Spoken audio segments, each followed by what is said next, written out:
2 വർഷം മുമ്പ് കോഴിക്കോട് നഗരത്തിലെ ഈദ്ഗാഹുകളിൽ വിതരണം ചെയ്തിരിക്കുന്ന ഒരു ചെറിയ പുസ്തകം. ഈ പുസ്തകത്തിന്റെ പേര് ഈദ് മുബാറക്ക്, കൊളസ്ട്രോൾ രോഗികൾ അറിഞ്ഞിരിക്കേണ്ട വിവരങ്ങൾ.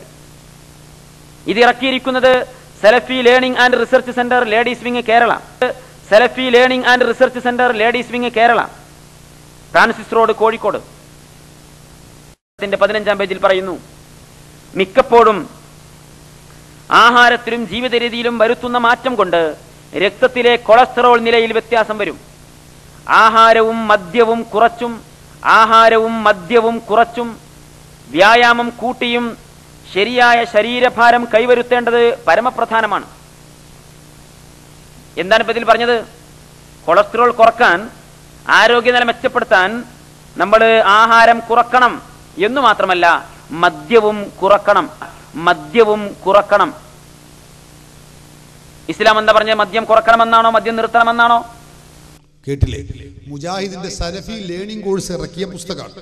അതിൽ പറയുന്നത് മദ്യം കുറക്കാനാണ്, മദ്യം അത് നിർത്താനല്ല പറയുന്നത്, മദ്യം കുറക്കണമെന്നാണ്. എന്നിട്ട് മുജാഹിദുകൾ ചോദ്യം ചെയ്യാണ്, ഇങ്ങനെയാണോ ഖുർആൻ പറഞ്ഞത്? മദ്യം കുറക്കാനാ പറഞ്ഞത്, നിർത്താനാ പറയുന്നത്? കഴിഞ്ഞില്ല. ഈ പന്നിയെ കുറിച്ച് പറയുന്നു, ഇതൊക്കെ ഇവരെ ഗവേഷണാണ്. ഞാൻ പറയാം. ഇനി ഇതിന്റെ തന്നെ 20-ാമത്തെ പേജിൽ ഒരു കാര്യം കൂടി പറയുന്നുണ്ട്. 20-ാമത്തെ പേജിൽ പറയുന്നു, കൊളസ്ട്രോൾ രോഗികൾക്ക് സ്വീകരിക്കാവുന്നതും ഒഴിവാക്കേണ്ടതുമായിരിക്കുന്ന ആഹാര രീതിയെക്കുറിച്ച്. ഒഴിവാക്കേണ്ട ആഹാരം: കൊഴുപ്പ് കൂടുതലുള്ള പന്നിയിറച്ചി, കാളയിറച്ചി, ആട്ടിറച്ചി. സ്വീകരിക്കാവുന്ന ആഹാരം: കൊഴുപ്പില്ലാത്ത കാളയിറച്ചി, പന്നിയിറച്ചി, ആട്ടിറച്ചി. ഇതിന്റെ 20-ാമത്തെ പേജാണ്. നിങ്ങൾക്ക് ആർക്കും ഇത് എടുത്തു നോക്കാം, തിരിച്ചറിയണമെന്നേ ഉള്ളൂ. കൊഴുപ്പ് കുറവാണെങ്കിൽ പന്നിയിറച്ചിയും കഴിക്കാമെന്നാണ്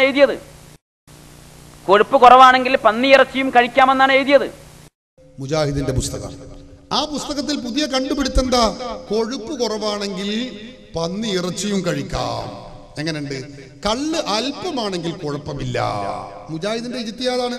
ആയിരക്കണക്കിന് മുത്തലഖ് മുജ്തഹിദുകളെ കേരളത്തിലേക്ക് സംഭാവന ചെയ്ത മുജാഹിദ് മൗലവിമാരുടെ കണ്ടുപിടുത്താണത്. കേട്ടില്ലെങ്കിൽ? ഇതാണ് മുജാഹിദ് പ്രസ്ഥാനം.